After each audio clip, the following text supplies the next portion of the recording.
দাদা যখন বিয়ে করতে গিয়ে শালিদের পাল্লায় পড়ে।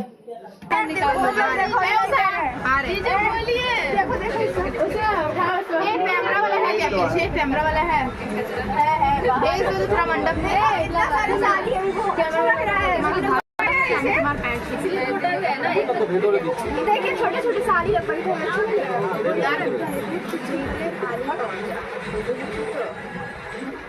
এখানেই দিতে হবে।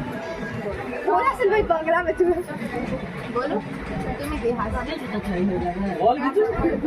कौन है आपके भाई है क्या बोला है ये क्या बोल रहा है भाई बोल रहा है ना ना नहीं नियम है इधर देने का रूल है हम लोग में আমাদের রুলস আছে আমাদের রুলসে জুতো খুলতে নেই, পা থেকে জুতো খুললে মানে জুতো চুরানি সবার মধ্যে